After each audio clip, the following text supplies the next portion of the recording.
In this photo deconstruction, I'm going to take you behind the scenes of a luxurious fashion shoot using golden tones in background. Hey everybody, Lindsay Adler here, and as you know, color theory is an important element of my work. No matter what I'm shooting, I make sure all of the colors work together because color helps control the viewer's eye, the emotion, the overall mood. And in fact, color was the overall theme of this image. I wanted to play with something that was golden, rich golden hues.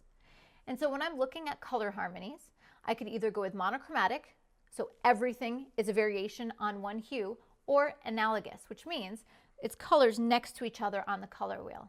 So I wanted to play with yellows and oranges and golden tones. And when you play with analogous colors, it creates a very soothing, calming result. So by combining my lighting and my set design, as well as the model's clothing, I was able to get everything to be really rich, golden hues, but also calming. All right, so let's take a look behind the scenes. Of course, I mentioned the concept, and so you can see all the elements that are beginning to come together. I have the golden dress of the model, her beautiful golden locks, and the gold background. I had to, of course, plan ahead for this, and I got this background from Gravity Backdrops. I had this custom made for me, and if you would like a background like this, be sure to check out the links in the description below because I provide the links and the resources to that. Now, often when I am shooting in the studio, sometimes it feels a little stale, a little bit two-dimensional when I'm just shooting a subject in front of the background or against the background. So I wanted to spice it up a little bit, give myself a little bit more depth. So I actually moved around to the side of the background so I could shoot slightly at an angle. By shooting at a wider aperture, I would be able to shoot so that the foreground was in focus, but it would fall off a little bit softer in the background. It would give the appearance of a foreground, middle ground, background, almost like I'm shooting down a wall. Now, before I talk about my lighting gear, I would like to talk about my camera settings. I was shooting with the Canon R5 and the 24-105, and I shot as wide open as that lens goes, which is 4.0. And so that is the depth of field, or the aperture that I chose. But if I wanted to exaggerate the effect, the fall off of focus even more, I could have changed over to a 24-70, 2.8, and shot at 2.8 instead. This would help reinforce that feeling of depth. Okay, so now let's look at the lighting. First off, let's talk about my main light. The main light here is the Westcott Optical Spot, and on it I have two important elements. I have a 24-70 lens. This is not the kit lens that it comes with. It is a wider lens, and this modifier allows you to attach any EF mount lens. Could be Canon EF or a Sigma or Tamron, as long as it's the EF base. So I have this on, and I use that wider lens so that I could light the subject head to toe with the optical spot. Now, what's special about this modifier is you can add something called a gobo, a go-between optic. Basically, you put it in with a shape or a pattern and you can project it onto your subject. And so the idea here is I wanted to create something that looked like dappled light, like light coming through leaves on trees, or just something more interesting than just flat lighting my subject. You can have the subject be completely lit, but make it more interesting when you play around with dapple, which is what I did here. I used a leaf gobo and soft focused it. And so what that does, it just creates little highlights, little areas of light and dark. It's just more complex. It's just more interesting. It looks more elevated. But when you do that, of course, you're going to have darker areas that are missing some detail. And so that is what our second strobe is for. You can see it over here on the left-hand side, and it is a bare bulb, no modifier, just bounced into the white wall. The idea is it bounces off that white wall, spreads around everywhere, and just lifts up the shadows. If I have a white wall there, this is one of my go-tos. I utilize it. It's just a huge bounce reflector. In another space, if I didn't have a white wall, I could put a V-flat there, or if I had to, I could turn it around and put on the largest modifier I could, like a large umbrella with diffusion, and just use that to lift up the shadows. So those are the key elements, just two strobes, an optical spot with leaf gobo to give that textured pattern, and then a bounced light into a wall to fill in the shadows. So let's take a look at what we captured in camera versus post-processing, and you're going to see that color grading is a really important element. All right, so this is what we were capturing in camera, and I already knew that I wanted it to look warm.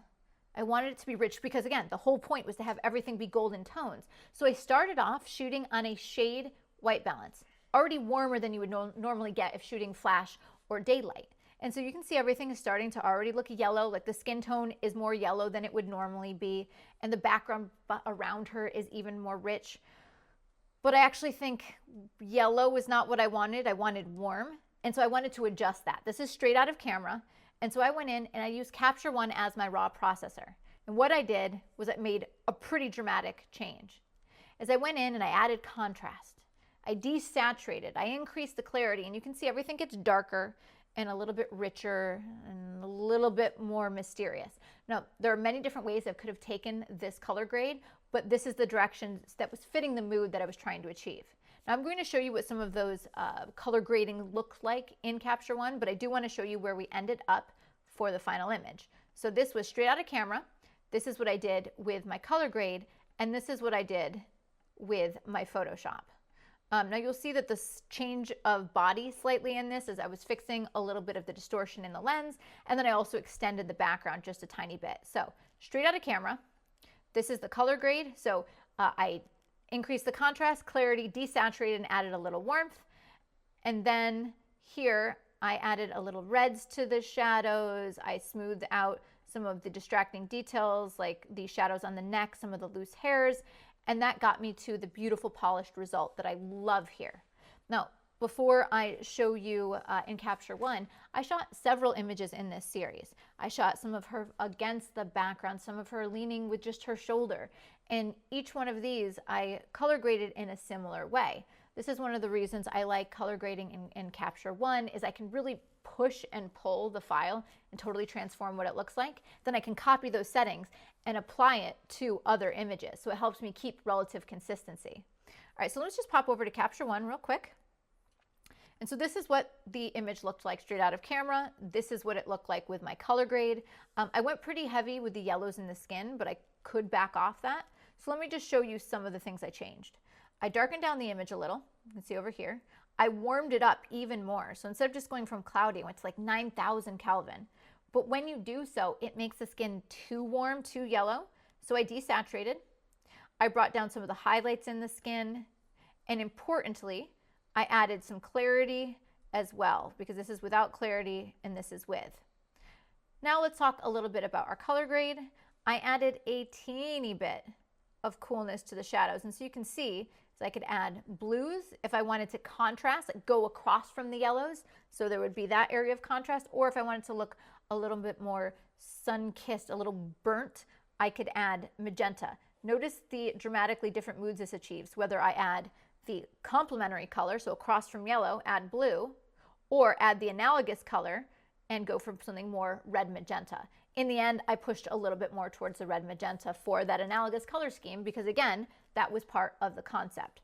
So in camera, this was the color grade, and then I also added yellow to the highlights, but if you think that's too strong, notice I can back off and go for something a little bit more pale, so the skin becomes more neutral, and then the analogous colors are all in the environment, in her hair and in her dress.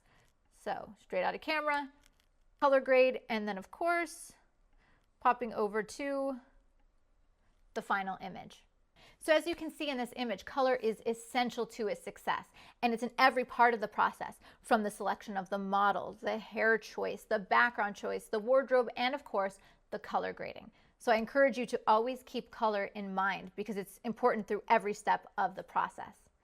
Now, if you'd like to see the gear used in the making of this image, be sure to check the links in the description below or visit adorama.com. And if you want to see more of these gravity backdrops and you love this beautiful golden tone, you'll definitely want to visit that website as well, which you can find in the links. All right, guys, I hope you've enjoyed this photo deconstruction, and I will see you guys next time.